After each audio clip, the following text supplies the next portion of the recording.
Hello, my name is Marcus. I'm the compiler of a collection of therapy quotes entitled 1001 Windmills of the Mind. This is part 2 of 2807.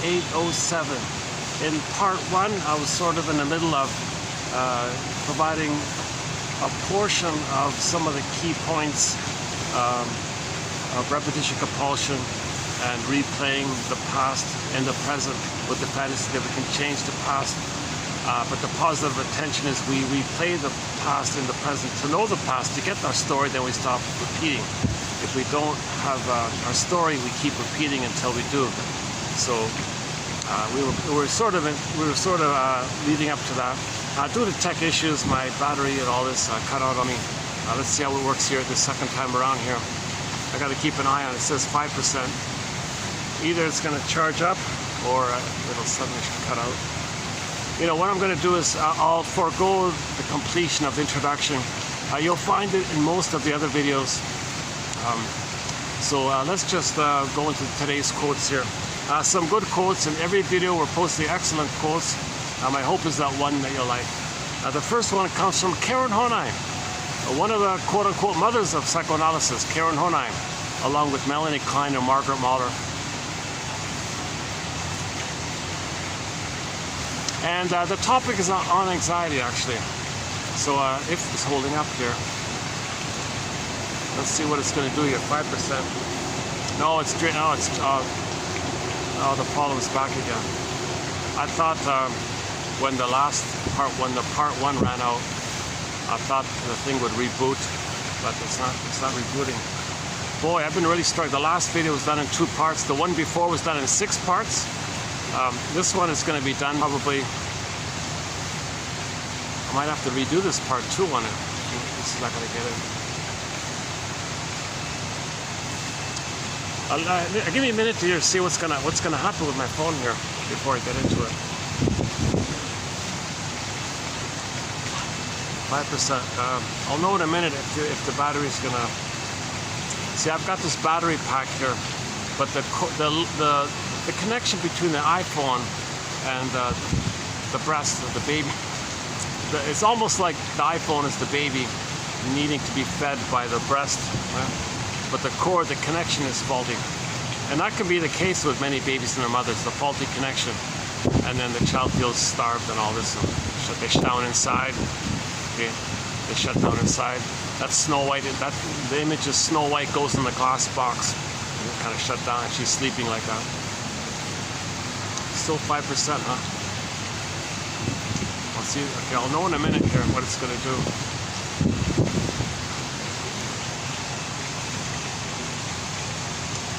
In the meantime, let's read our concluding quote here.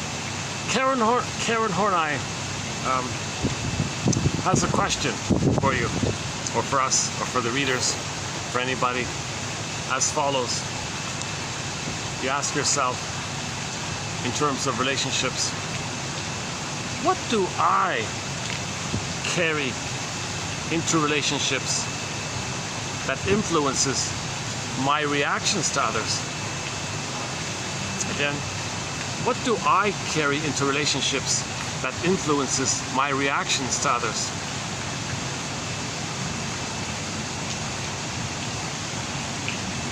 See, you might be projecting your past with the present, and you're disappointed, and then your reaction comes from your projection.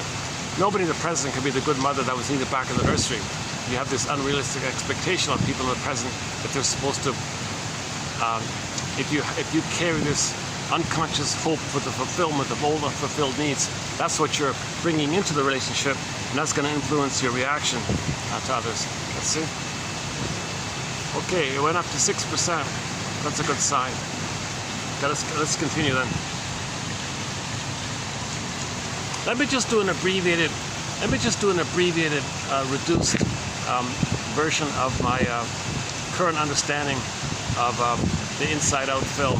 So 9 years ago, in 2019, the original first Inside Out film came out by a guy named Pete Docter and his assistant, Ronnie Del Carmen, I think, and the scriptwriters and the whole team. And Pete Docter, the lead guy, he said he wanted to teach emotional literacy to the world, to the public, because he believes there's a huge neglect of inner life. There's a huge neglect of self-awareness. So he wanted to teach people, hey, come on, people, let's look inside. So that's what we see inside, in the console, inside Riley's mind and the feelings, the whole area. And the basic message is, when a person's needs don't get met, the pleasant feelings represented by joy and sadness got zooped away. So we saw joy and sadness, these little cartoon characters representing the emotions of joy and sadness. They went up a tube, it twirled around, it went down into the brain called primary process mentation. So it's repressed deep in that survival brain. So it's unavailable to the person. It's kind of lost, basically. And then that's our quote-unquote more human side of being human. Because the needs weren't met, the pleasant, normal baseline feelings, the basic primary feelings, okay, that's unavailable. Because those are linked to the identity, but the identity is needs. The needs aren't met, that identity gets repressed and the feelings get repressed. So Miss Core gets pulled down and the golden ball gets pulled down. Similar idea. And then, so due to the lack of identity, what do you got left? Well, now there's now you're triggering up the survival brain, the amygdala. So at the console was fear and anger. Now fear gets overwhelmed easily, so it goes over to the anger. Disgust was mainly in that film about distaste and dissmell. Also sort of like physiological kind of areas. So the survival brain, the languages, the physiology of biology, visceral sensations like that. Yes, we call fear and anger emotions and feelings, but they're technically more like bodily reactions from the first brain. In the second brain, okay, we have three brains, right? First, second, third. The famous triune brain, the brain with three parts, the three-in-one brain. Okay, our feelings come from the middle one, the second one. Okay, that's linked to our identity, our authentic identity. Now, if the child's authentic identity was gaslit and rejected by the mother, it goes into cold storage, the feelings go, so Miss Core gets pulled down and the golden ball goes down. Then you're back at the survival area of the fear and anger. So I think that's sort of the basic, one of the main messages in the original film, the first one, the 2015 one, 9 years ago, that we have two groupings of emotions, two sort of bundles, two bags of emotions, I guess. The main primary ones in normal development, healthy development, joy runs the console. It's linked to your beingness. Joy is sometimes called Lao Tzu from 5,000 years, or whatever, 5,000, I don't know what it is, thousands of years ago, Lao Tzu described joy, according to one translator, as the serene, inexhaustible fullness of being. You have your beingness, there's a fullness of beingness, that's your embodiment, that's your authentic self. Okay? And then, so Snow White is not in the glass box, Snow White is alive. You have your beingness, and there's a serene, calm, pleasant kind of feeling like that. So I feel therefore I am, your psychological self, your ontological self, I feel therefore I am this self. That's your authentic self, there's a pleasant feeling by that. Now the child's born with the authentic self, if the mother shames it, Snow White goes into the glass box, the golden ball goes away, and there's various ways of describing this phenomenon. Arrested development, stunted development, attachment trauma, relational trauma, interpersonal trauma, where the mother doesn't meet the baby's needs, the baby's authentic self, he puts it into cold storage for safekeeping, the golden ball has disappeared, now the feelings are not available to the person, so there's no feelings for your words, that's called alphemoalexia, and because you don't know what your feelings are, how do you find words for your feelings? So not finding words for your feelings, that's called alexithymia. So you have both like that. And we live to the extent that we feel. We live to the extent that we're connected to our authentic self, that we feel embodied.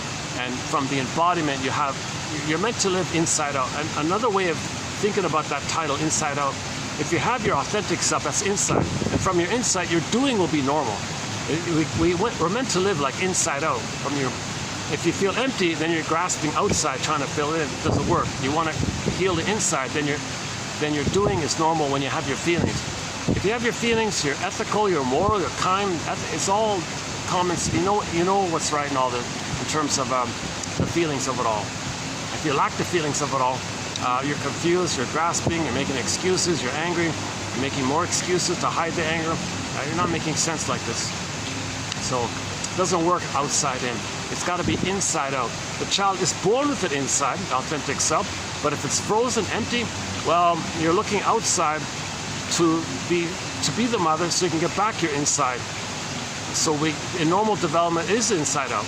The child has this what they call the beingness. That's the inside. That's your inner home. And from your connection to your inner home, your embodiment, you make sense because you have a sense of self. Now, when you have a sense of self, you make sense. Your doing is going to make sense because you have your sense of self. So in the original Disney film, hold on a sec. Let's see. Okay, it's charging up. Okay, this time it seems to be working. Let's hope it stays that way. Let's not fiddle with the cord or anything. It might just stay like this. Are you hearing the wind from the fan muffle the audio? Are you hearing me okay, or do you get this kind of muffling sound? Because I gotta have the fan near me. Otherwise, you don't see this, but it's in the 40s with the heat index. The typical day now is in the mid-30s or high 30s. Maybe it'll be in the high 30s, hopefully not. But a typical day now, it's in the mid-30s. With the heat index, it's up to the mid-40s.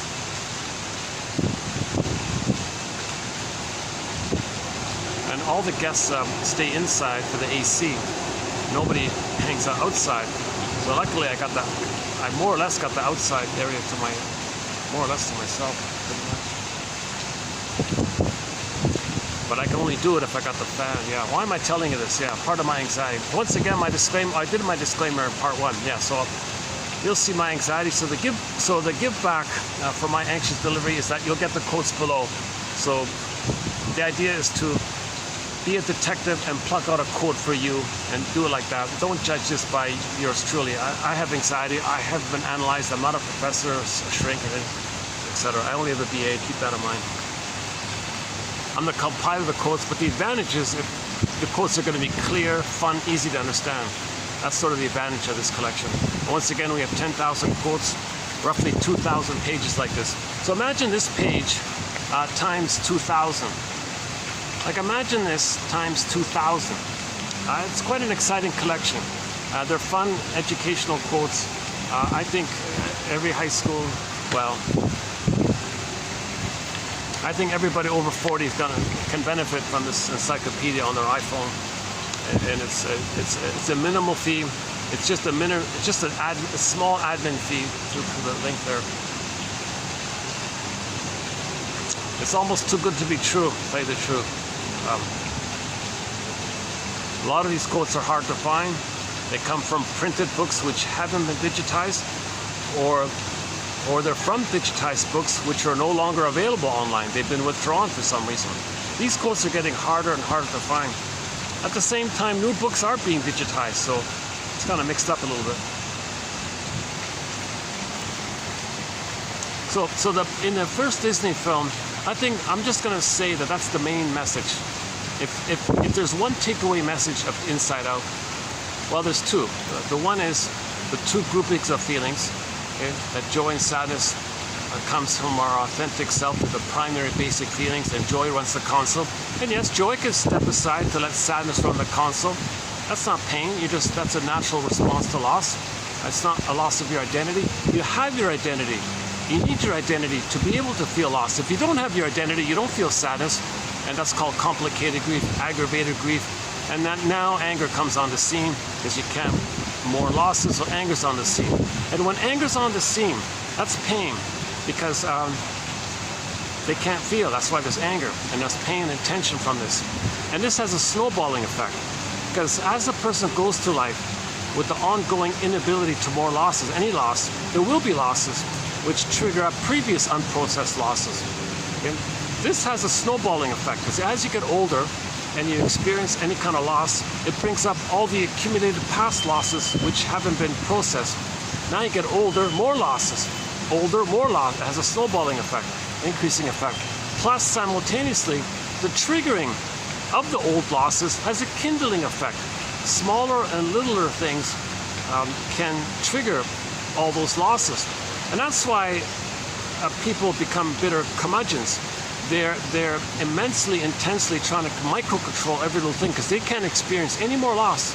They want to control the setting on the table. They want to control what's in the cupboard. Like they want everything like they don't want to feel any kind of little loss. So you might feel like you're on eggshells around them. And because of the kindling effect, a little disappointment can trigger up all their loss, so they get enraged like this. So there's where you get all your Grinches and Grunches and Grumps and all these kind of characters.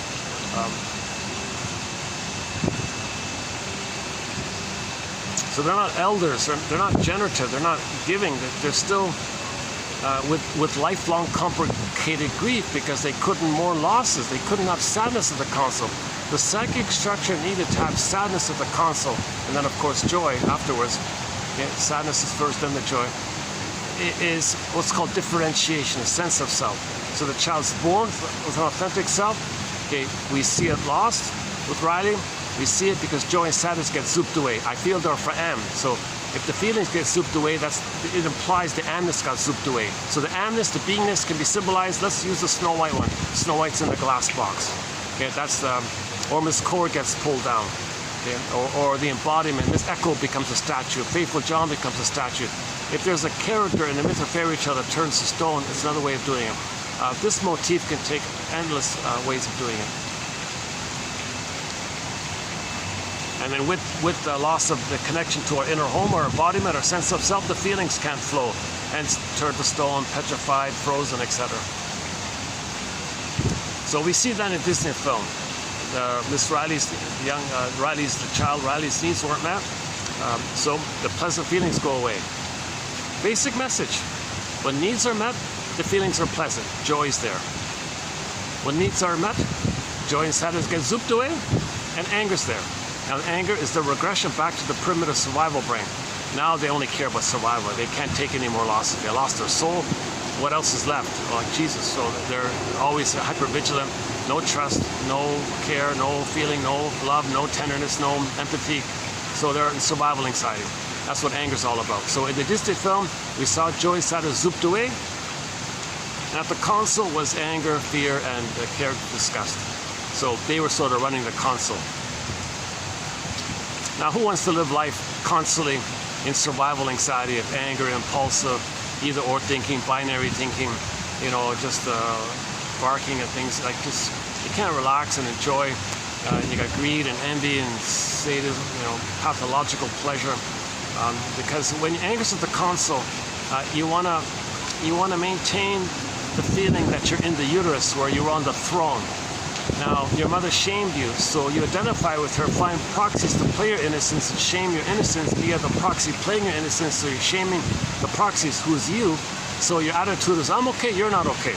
And they're addicted to this shaming activity because it keeps them in the blissful union with the mother when they are the mother shaming themselves. They become the mother who shames them, too painful, find a proxy to play them, shame the proxy, that replays the union that they had with the mother, and they are the mother. So they're going to be addicted to shaming others because that keeps them in the blissful oneness with the mother, and it gives them a mother, of course, and it distracts them from the pain of having been shamed by the mother if they think someone else is their innocence. So they find proxies to play their innocence and shame the proxy because that's what the mother did to them. So their humor, just stick with the humor. The humor will be dark humor, black humor, shaming humor, put down humor, bitter banter, bitter wit. Even if they have 10 PhDs, they can still be these subtle little verbal shards, kind of like whatever they're saying. The idea is that someone else is no good, and of course, by comparison, that someone else who's no good is you, okay, as a child who's no good. And you're doing that because you're the mother who did that to you. So who wants to live like that? Shaming yourself, shaming others, and with these simplistic dichotomous thinking slogans, my greedy, your greed, envy and spite and grievance collecting, injustice collecting, can't more losses, can't have pleasure, don't know your interest, don't have meaning or pleasure at the console, you know, and then now because you don't feel, there's tension and pain. Now you're hypertension maybe.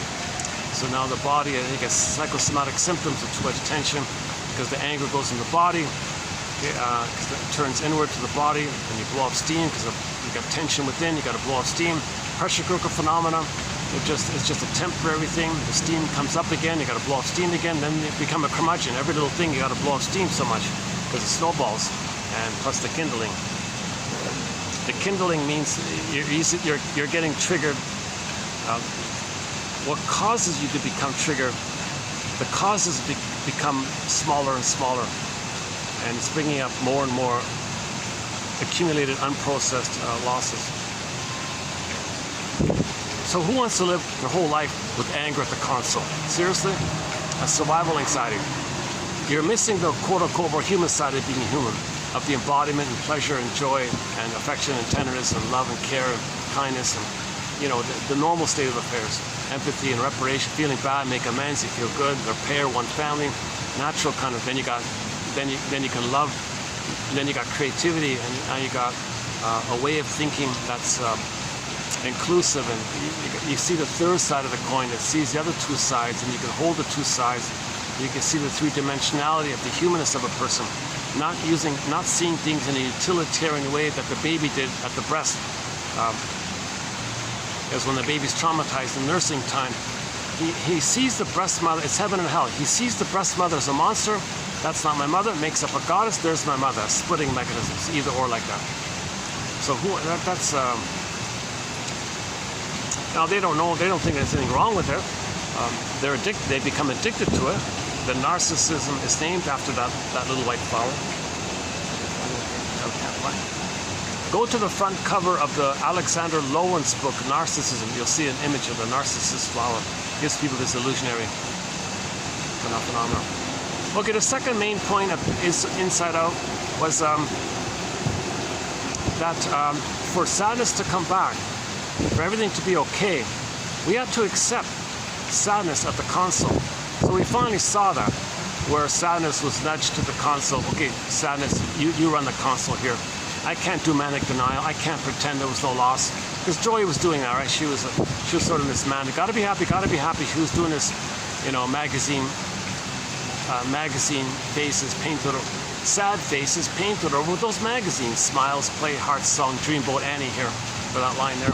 So if she finally realized, no, wait a minute, there was a loss. I represent the joy side of it all. But if there is a loss, I can't be at the console here. Okay, sadness, you gotta be at the console. What, me? Oh yes, yeah, you gotta be at the console. Okay, and so sadness went to the console. So we saw Riley crying and all this, and then sadness can step back and joy can come back. You gotta mourn first. That's your identity. You get back your identity. When you have your identity, then joy comes back at the console. So that's the second point. We gotta include and accept that sadness is a natural response to loss. If there's a loss, the natural response, called the Greek verb process, 5 stages, the famous 5 stages of Greek, it includes sadness. Mourning is about remembering, admitting. It's this verdict of reality that makes the work of mourning so difficult. Mourning is about remembering and admitting that was a loss, that was important, I had a connection, that was a loss. You need a mother's love, never got it, that's a huge loss. All the time passed, who you would have been had you been loved, that's a loss. Okay, lots of losses. We need sadness to kind of process that kind of thing.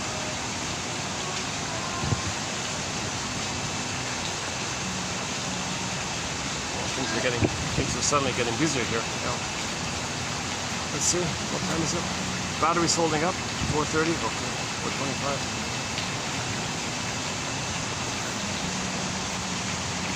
So I've got about an hour left. Yeah, let's finish this in an hour. Yeah.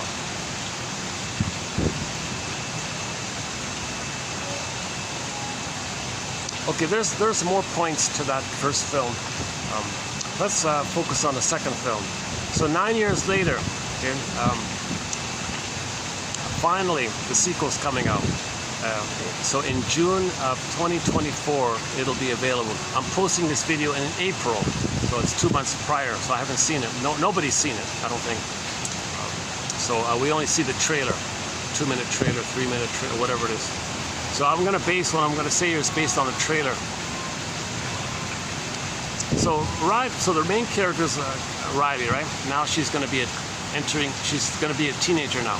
So the child phase is over. Now she's going to be a teenager. And we saw in the trailer the demo crew wrecking the console. And now they're going to create a new console because now there's like a new person, like a new stage of personhood development. So there's a new console reflecting that. So that was interesting. That was a fun little scene like that, where it's demo day, and bum bum bum bum. They played a heavy metal song and crashed the whole thing and all this. People didn't know what's going on. Well, the button said puberty. Well, she enters into puberty. She's 13 now. Goes grade 7. Junior high school, middle school. She's entering into that phase. So she's leaving the primary school world, entering into the junior high school world, right? That's like a whole new thing. So it seems to be, now here's the thing. In the first film, we kind of get it, right? Joy and sadness are zooped away because the mother shamed the baby, didn't meet the baby's needs, so the joy and sadness are not available. So anger's at the console. So we kind of get that. And then when we admit the loss, okay, anger and fear can kind of step back. They're still at the console, but they can like sit at the back seat. And then sadness and joy could be at the front seat, but they're still all at the console. They're still all available to the person. So things are normal like that. And at the conclusion of the first one, they say, oh, good, everything's okay now. Oh, what's this button here? Puberty. What does that mean? Puberty, what is that? So then everything changed. So the demo crew come in, and now what's all this going on here? So now a whole new console, whole new story here. So it could have gone so many different ways. I like what they did. What they did was, basically, what we see is, as before, joy and sadness are going to get zooped away. Just like in the first film, joy and sadness are going to get put into the glass bottle. Kind of like the Snow White image in the glass bottle. Like Snow White is in a glass box. So maybe there's a tip off to that.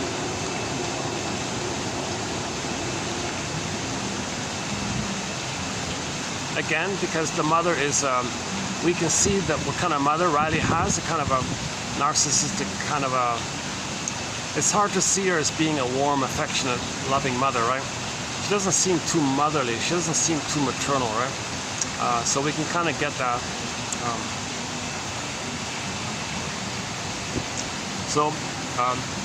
Her needs aren't going to get met. Joy and sadness get zooped into the bottle. That's, now it's in the unconscious. Now here's the thing. In the sequel, anger and fear also go into the bottle. It's kind of surprising. Why would anger and fear go into the bottle? Like, that's survival anxiety. Well, maybe the idea is that in school, maybe people can't. The culture is you don't want to show your anger or fear in class. You don't want to show your classmates that you're scared or angry or something. If you're angry, the teacher punishes you. If you're scared, you get teased at. So maybe anger and anger and fear kind of get suppressed like this. Okay, whoa. So it's there. The joke is in the trailer. We are suppressed emotions, like when they were in the bottle. We are suppressed emotions. Like suppress them. And the fifth character, disgust, was also in the bottle. Now, in the case of disgust, in the first film, disgust was distaste and dissmell. But at the very end of the film, it morphed into shame. Okay, so the theory about that is, when we heal, we gotta feel the shame and rage to get back ourselves. So at the end of the first film, it was shame and rage that was there that helped joy and sadness to come back. Not distasting, that's a minor thing. So disgust did double duty. Disgust represented shame at the end. So when we feel the shame and rage of being traumatized, we can get back our identity. You gotta admit that kind of painful truth. So that's what happened. So in the sequel, let's pick up from there. So now disgust represents shame. But shame was in the bottle. Likewise, in school, you don't want to show feelings of low worth or, being vulnerable or needy or something like that, that you're embarrassed or you don't want to show that you're hurt. You don't want to show that you're angry. You don't want to show that you're afraid. So you don't want to show that you really feel defective inside, that you feel no good inside. That's all bottled up. So all the 5 characters from the first film were all zooped down. Like, whoa. So what's going to be at the console? Well, from those 5 characters in the bottle, there'll be a kind of like an expression of that, or maybe like a leakage of it, let's say. So let's start with fear. Fear is like present dangers. So the baby had like direct present dangers with the mother. But she's now 13. All those past fears that Riley had with the mother are unprocessed. Okay, mother's demands, mother's rejecting, mother's conditions, mother using the schedule and the bottle, mother being cynical, whatever it is, all those old fears that the child couldn't understand or recognize or process, those fears are still there. Now, but when you go to school, you got to hide those fears. But when you go through life, things remind you of the past. The fear with the mother disperses all over. It's called anxiety. So you're relating to people, all that relating with people is going to remind you of the pain with the mother. It's called anxiety. So anxiety runs the console now. Anxiety means old fears coming up and you don't know what they are. Anxiety means you're afraid because something in the past happened. You don't remember that it's in the past. You don't know what it was in the past, but you're anxious now. It's linked to the past. It's fears that you don't know, and you don't want to feel them. And anxiety means you're going to do things to not feel the fear of the past. So hence the quality of anxiety. Okay? So again, fear means it's like in the now, something's dangerous. Okay? That's what the child has, sort of like that original time, now with the mother. That's all fears like that. So we saw in the first film, fear at the console. Fear is always angry, fear is afraid of this, fear is afraid of this. Now at 13, okay, child can't show fear. If you can't show fear, everything you do in life is going to remind you of the past somehow, because the mother's the whole world. So when you live in the world, you're reminded of the first world prototype model that you create. We create a psychic mapping of the world, understanding of the world by the mother. Okay, human connections. The interpersonal leads to the internal working model, blueprint, schema, working model. We create this mapping kind of thing by the interaction with the mother. But that interaction with the mother was filled with fear. So that's bottled up like that. So when you go through life, relating to the world, which is mother, is going to trigger mother, all those old fears are going to come up, but you don't know what it is, because those old fears took place too early on, and you couldn't know it, you couldn't perceive it, you couldn't process it, you couldn't metabolize it, couldn't capture it, couldn't identify it. Okay, that's the image of the scarecrow in the Wizard of Oz. Didn't have a brain like that, meaning like that, or a straw house, not strong enough. Baby's ego is not strong enough to understand it all this. So anxiety is going to be at the console, because Riley's going to go through life, and she's going through the world, and the mother's the world. So relating to the world triggers all those old fears with the mother. That's called anxiety. So anxiety runs the console. It makes perfect sense that they made that choice. An excellent choice.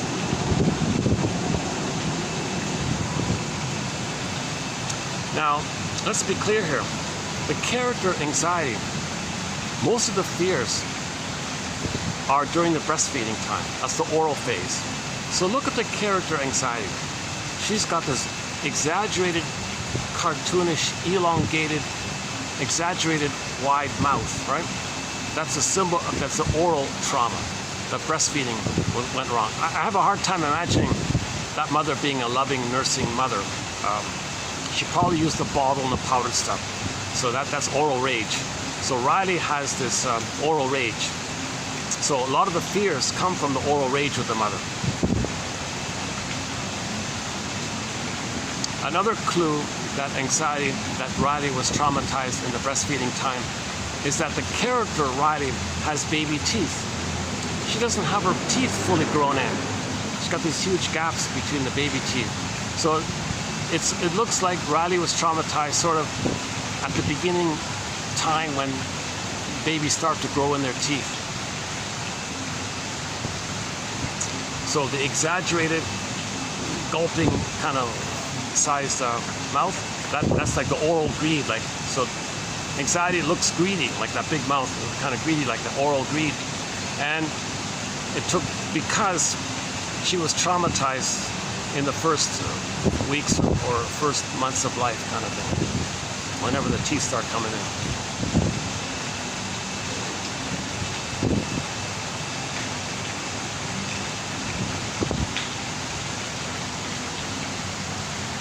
Battery here. Battery's holding up this now. Okay, good. So this will just be a part 2 video. Okay, that's okay, I guess.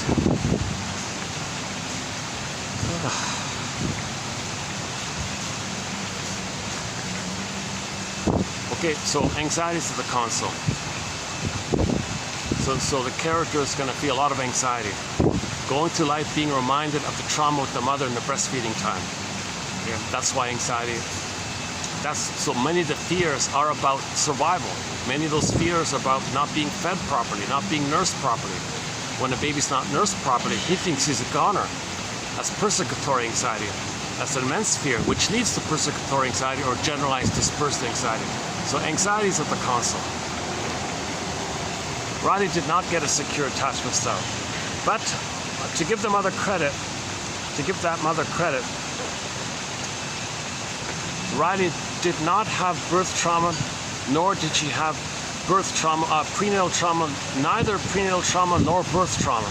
Because in the first film, the first memory of Riley, okay, was joy. It was a joyous memory. The orb, the golden orb came down. That's the first memory. So when she was born, she was happy. That's awesome. The mother did a great job. The mother did a great job at birth. So she read the Boyer book and did the breathing properly. Okay, she didn't take an epidural. So Riley did not get birth trauma. Now, when a child does not get birth trauma, when they're healthy in the uterus and at birth, they're going to be good at athletics, good at music. So Riley's a hockey star and all this. She's athletic in sports and all this. Because if the baby's traumatized in the uterus, they can't breathe very well. They're not going to run ice skate on the back and forth. You know, like they're not going to do the marathon. People who can run the marathon and do sports, most of them. That's why we're kind of drawn to that. They're healthier, like they're physically healthier. So that basic physicality is healthy. So the first memory was joy. So the mother did a good job there. That's pretty good. The problem was after birth. Mother didn't want to breastfeed. Here's the bottle, kid. The problem is afterwards. So if the child is trying to nurse, he's enraged with the rubber nipple. The baby is greedy now. I don't want this powder stuff. Mother put honey on the rubber nipple, made more enraged. So that now the unmet need turns into oral greed. So Riley, the image of anxiety is a symbol of oral rage and oral greed, and he's traumatized in that kind of early on baby place as seen by the baby teeth. See the baby teeth? He's nursing, oral, that's an oral issue.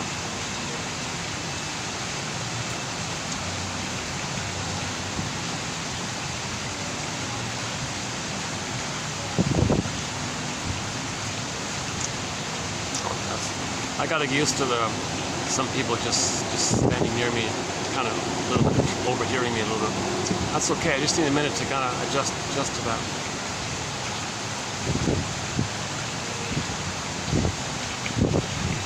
Yeah, yesterday's video, a guy sat right beside me. Jesus Christ.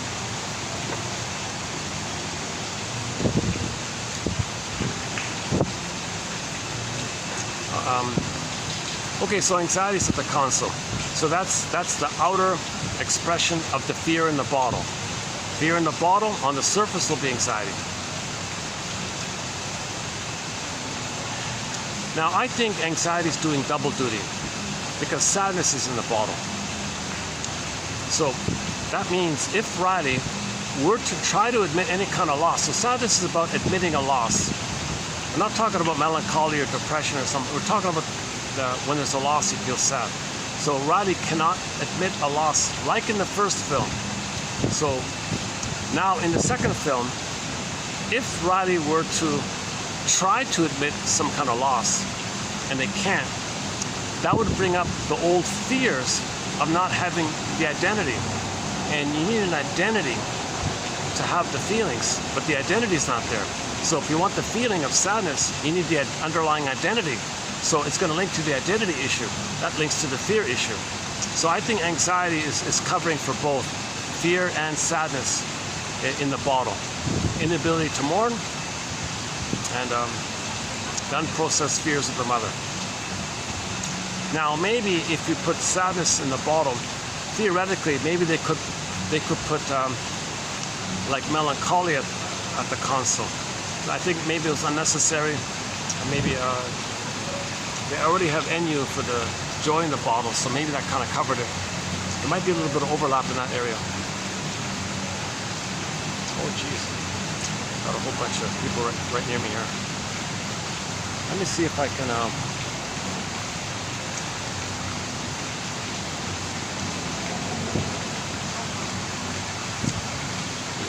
give me a minute. Either I move or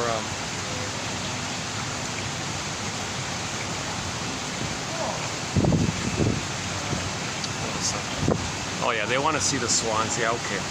Let me move. Let's let this group enjoy the swan here. Yeah, he's awake now. The swan. Yeah.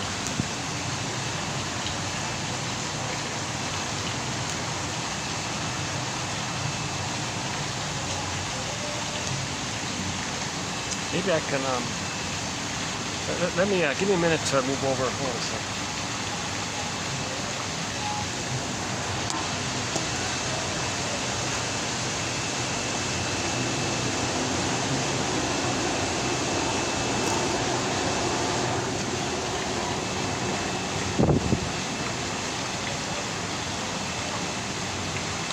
They're sort of undecided if they're gonna just sit in front of me there or... Let me see what these guys are going to do. Yeah, okay, let's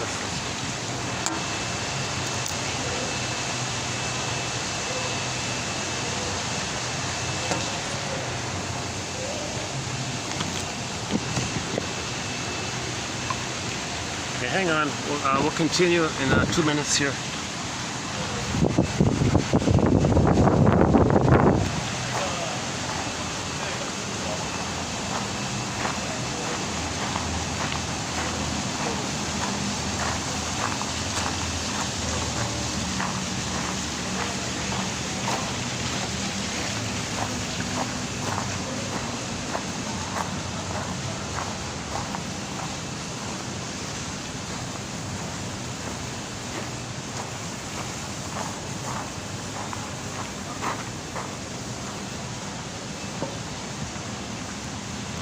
Luckily, I've got some shade here. All right.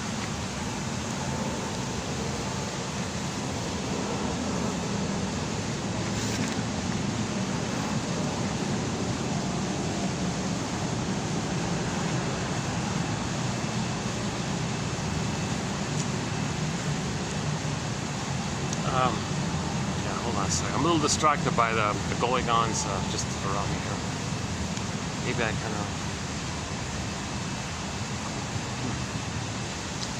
Let me go to the parking lot.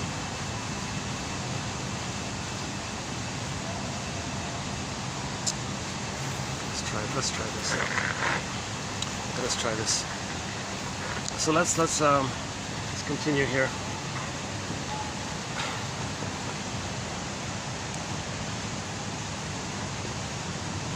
Yeah, they seem kind of restless, anxious.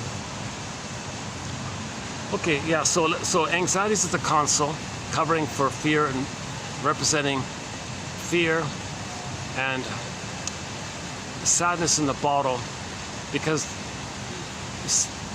not having the capacity to admit a loss would bring up the fear of not having the love to be able to have an identity, to have sadness.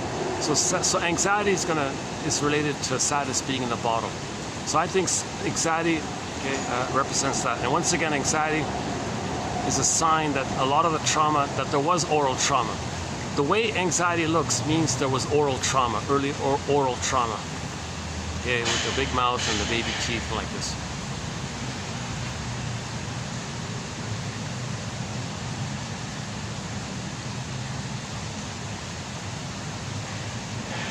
Okay, let's see.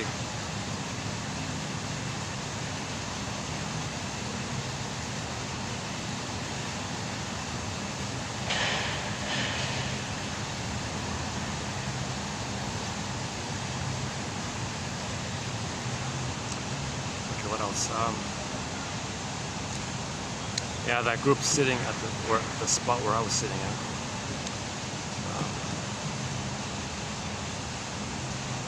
So maybe that was the idea. They wanted to sit at that nice spot. Maybe they were kind of loitering around me. We want to sit there. Okay, fine, no problem. You can have it. Now they're there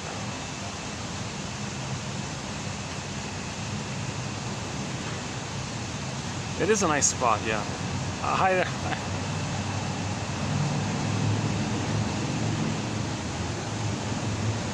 I want to stop. Very nice stop. Yeah, she's got a kind of a cheerful kind of demeanor. Yeah. Oh, you're gonna see me sweating here. I'm in the sauna here.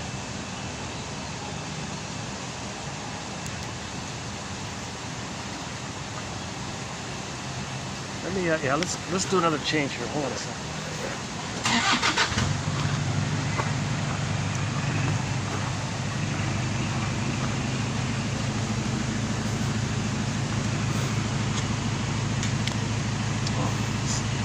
In the van right behind me. Okay, let's continue. Yeah, so what else? So what about joy being bottled up? What would be the surface expression of the inability to feel joy? Well, they chose the NU character, the bored character, right? If you can't feel joy, geez, I guess you're gonna feel bored, right? Where's the pleasure? There's no fun, there's no joy, no excitement. No delight, no creativity, no interest or curiosity, no play, no. So right, so there's the NU character.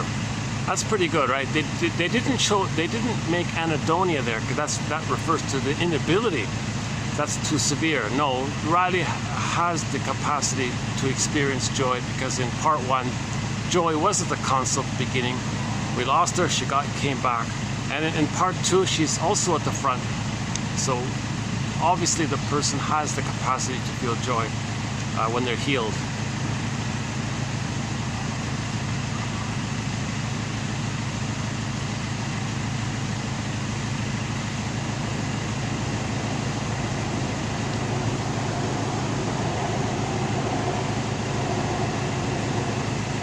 I bet you 10 to 1 they're in the van because for the AC, right?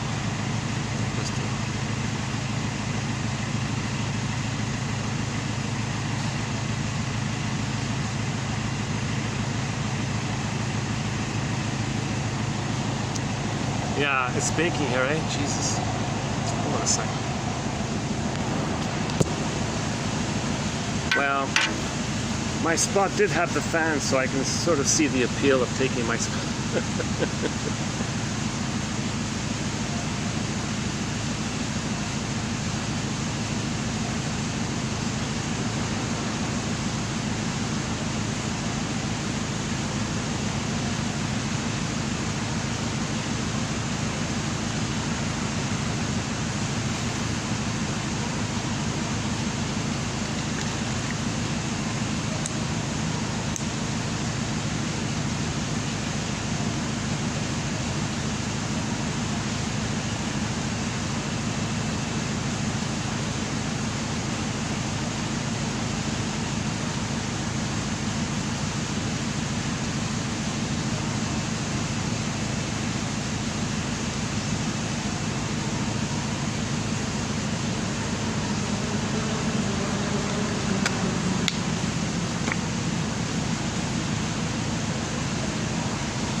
Okay, let's continue. Yeah, so joy's in the bottle.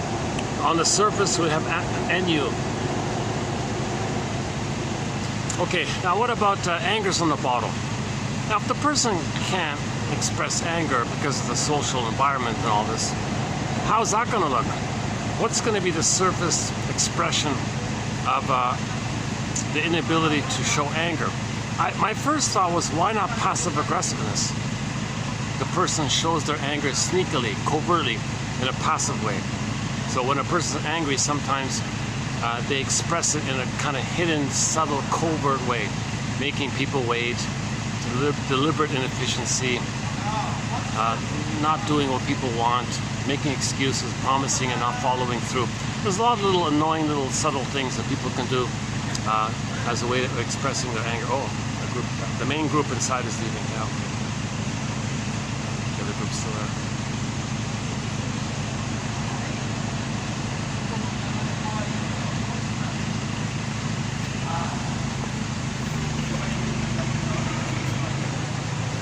Oh, that band might be for that group. Is that what it is?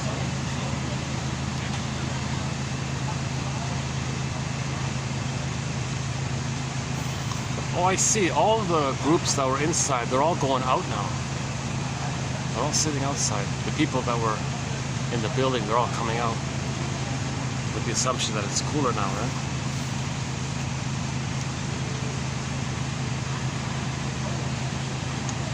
Okay, so yeah, so what about, that's interesting about that, about the anger. Why didn't they put passive aggressiveness? Now, passive aggressiveness, we wouldn't say it's an emotion. It's a behavior of expressing your anger covertly because you're afraid to show your anger because anger is unavailable to you, but you do feel angry. So if you do feel angry and you don't want to show or say that you're angry, you do it in a behavioral, sneaky way. Usually it's by being late or not following through with people and promises and those kinds of things, right?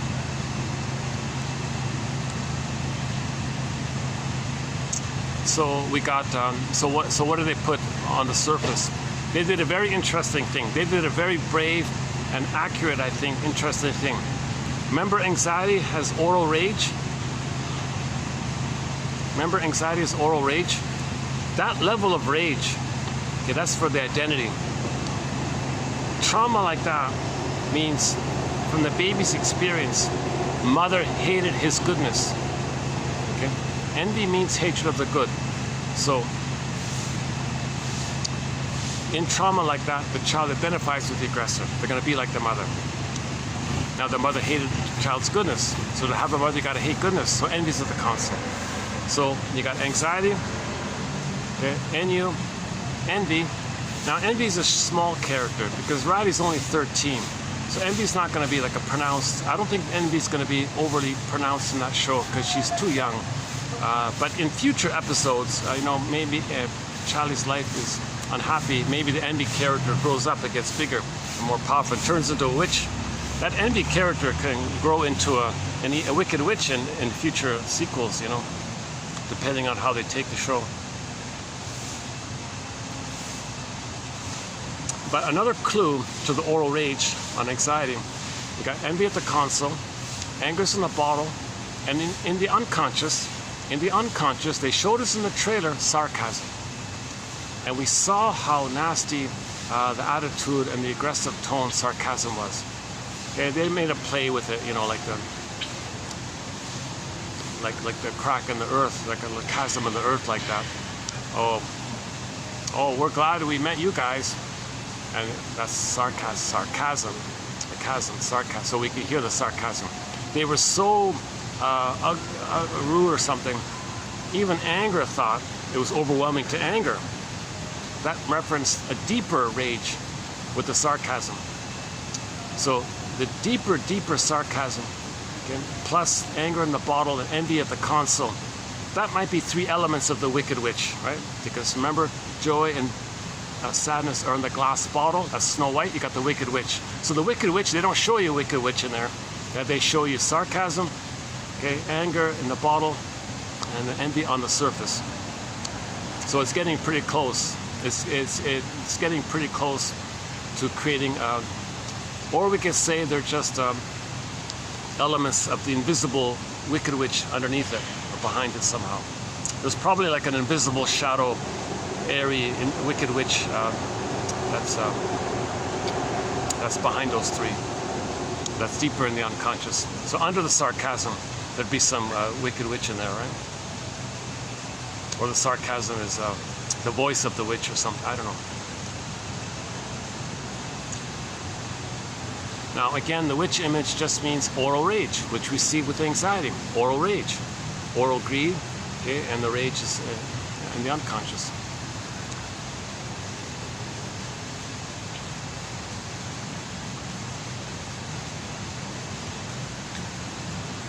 Okay, and the last character was, so shame was in the bottle. So what's the outer expression of not wanting to admit shame? Well, you're going to be reminded that you're not perfect, that you make a little mistake. So there'll be a physiological response, so embarrassment. So embarrassment's on the console. So, and we saw the character, blushing and hiding and sweaty palms and this kind of always not wanting to be seen and shrugging over, that whole thing. So that's like you can't help it, biological, the body doesn't lie expression of shame. So embarrassment is like an outgrowth of the hidden shame underneath. So at the console got anxiety, envy, NU, and embarrassment. Anxiety definitely is going to be, I think, going to be the lead character. If anxiety fails at the console, you're going to see, my guess is you're going to see either envy or embarrassment, playing second and third. The NU one's sort of like a backdrop emotion. I don't think NU is going to play a major role. That's sort of like a backdrop kind of emotion. It's always kind of there. So while she's anxious and envious and embarrassed, underneath it all, there's a kind of a lack of joy. That's the NU. Okay, so on the topic of anxiety, in part one, I was giving a preview of the quote we're going to do now here. And in the preview part, okay, well, the preview's there in part one. Let's just do it directly here. So here's the quote by Karen Horney, one of our mentors.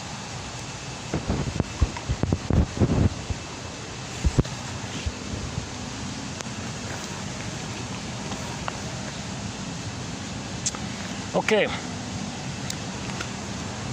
So this wasn't actually Karen Horney printing anything. This was her speaking at a conference, and somebody made the transcript of it. And then finally that transcript was available in a book about Karen Horney. I think the book's called The Unknown, is that right? The Unknown Karen Horney, where they included some rare little unpublished material of hers. And this is part of it, right? Part of this lecture. So you gotta imagine the scene here. So Karen Horney's at the podium at a conference talking to a bunch of other psychotherapists. And the topic of her lecture was understanding personality difficulties in a period of social transition. That was the title of her talk. So here's the beginning. Here was the intro. So imagine Karen Horney speaking to the audience. Understanding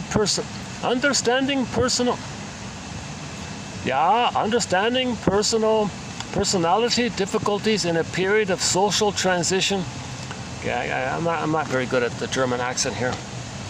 Is so broad a topic, she says, that I have had to choose between a wide range of problems that could be discussed. So I guess maybe she was asked to talk in this area. She, okay, fine, I'll be happy to do so. And she admits calmly, gee, that's a broad topic. There's a wide range there. And she says to the audience, after this topic was given to me, or after I was asked to talk on this topic, she said to the audience, dear audience, if I were neurotic, this would have brought me into the most disastrous difficulties. Okay, this is in the 30s she's talking here, 1930 something. I would have had a dreadful time deciding what I should talk about, because any error in judgment would have meant a blow to my prestige and, more important, to my self-respect. I would have anticipated the danger of feeling entirely worthless or stupid if I made any mistake. If I were neurotic, not only would the choice of topic be difficult, but I would have a dreadful time organizing the material, because every word, every thought would have to be unassailably right so that no one could possibly attack me. I would feel compelled to know everything you could possibly ask me. if I presented a difficulty, I'd be afraid. You would ask, what are you going to do about it? I would feel like a dullard if I couldn't immediately give you an all-embracing definite answer. If I were neurotic and you told me that I had given a nice lecture, I would say that you said that only to please me. It wasn't so good, and someone else would certainly have done it better. All my inner demands on myself would have put me in agony. On top of that, I'd be annoyed with myself being so anxious, because one shouldn't have anxiety. I mean, anxiety would be in the bottle. Oh my God. If anxiety's in the bottle, oh my God. If someone's got to hide their anxiety, well, that's when people take pills, right? When people take pills, anxiety goes in the bottle. They're hiding the anxiety. You know, if Inside Out 3, if they're going to take it that way, Jesus Christ, anxiety will be in the bottle. Anxiety will be, let me out, got to be free. We got to show our anxiety. It's better to show your anxiety than to bottle your anxiety. That's like a double burying of your fear. That'll lead to psychosomatic symptoms. Then you got to run to the doctor for the psychosomatic symptoms. Things are getting worse, right?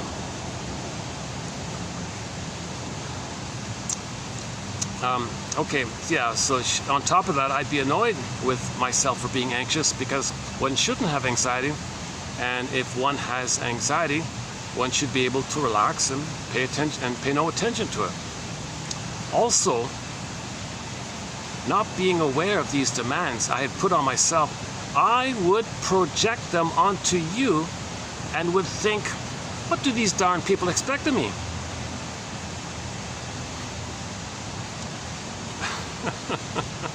As a consequence of that, following that, I would have worked with the feeling of inner protest and even defiance at you, right?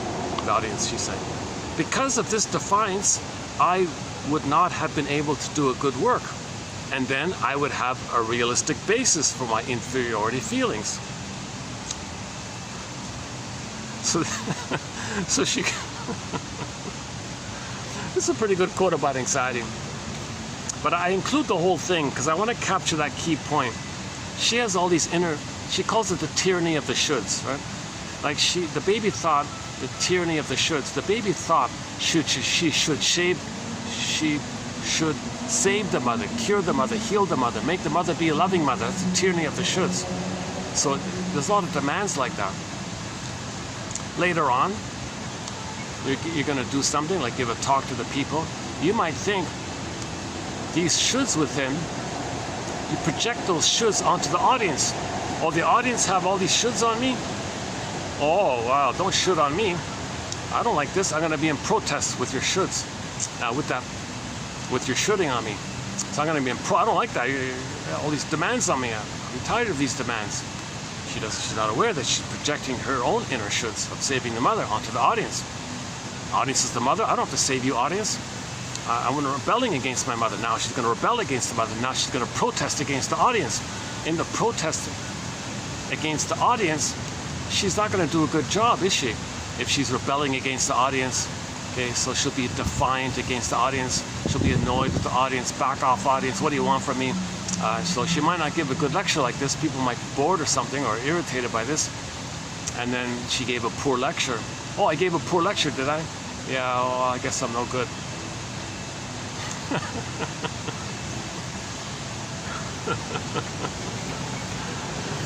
It would have been great to see. It would be great to have Karen Horney's videos, but they were never made.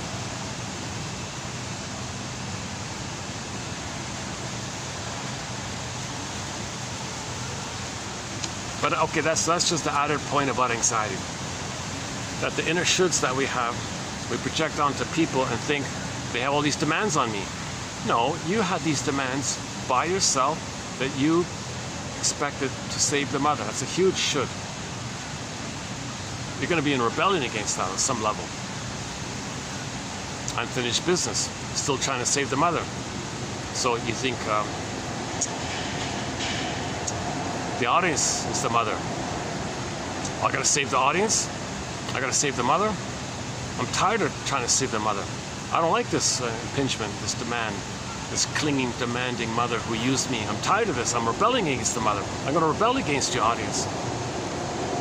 So this is an example of neurosis. This is what she's doing, is she's trying to give you an example of neurosis. Transferring the past to the present, still you're relating to the present as if you're still in the past.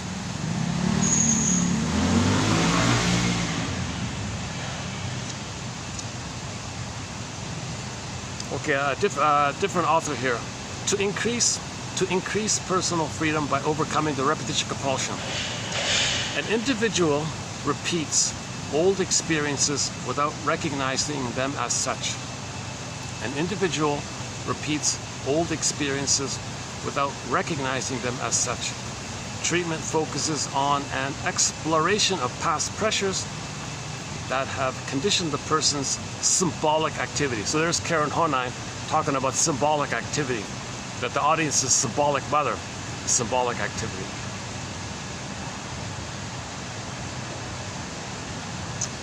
Okay, this quote, it's a little, I like this quote, but it's a little obscure, slightly obscure.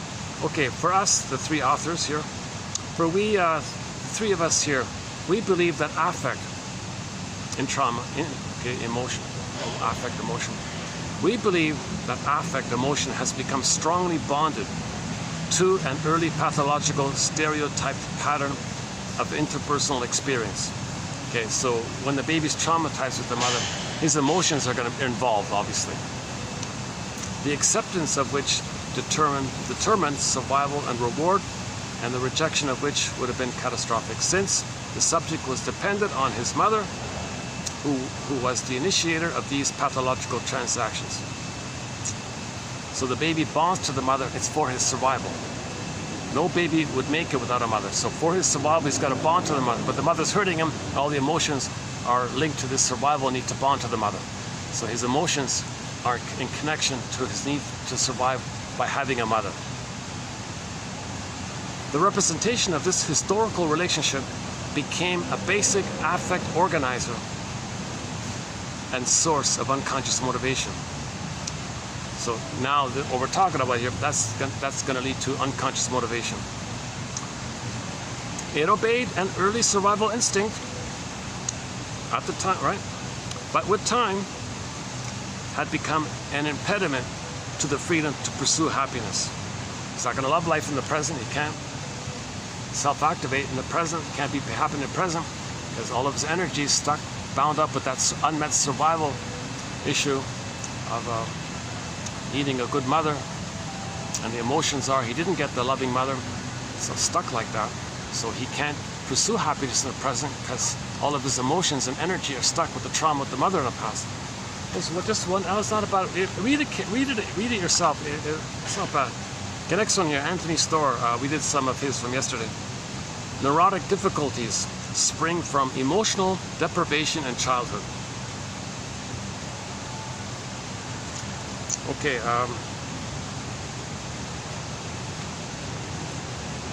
The next two comes from a very old article, 1920 something. A guy named Clark, L. Clark. I don't know his first name. Was it there? Oh, Lindsay. Was it Lindsay? Lindsay Clark. In confession, the subject tells what he knows. In analysis, he tells more than he knows. Okay, so he was talking about the difference between just confessing to somebody. Well, that's what you consciously know. But in therapy, you free associate. As you free associate and feel safe with somebody, and he's giving some little reflection, seems to me, that makes sense what you said, that makes sense what you said, go on. You might be saying more than you knew. Oh, more comes up. That's the difference between analysis and confession. Okay, again with repetition compulsion. The client is repeating in the guise of enamoration with the analyst the psychic experiences he has already gone through, and with which the development of his neurosis was intimately connected. His love and his struggle against it are only the acting of an old play. It's an old play. He's replaying the old play. Same script, different cast. Let's play the Whitney Houston song here. Same script, different cast. Different cast, different scenery, but the same script.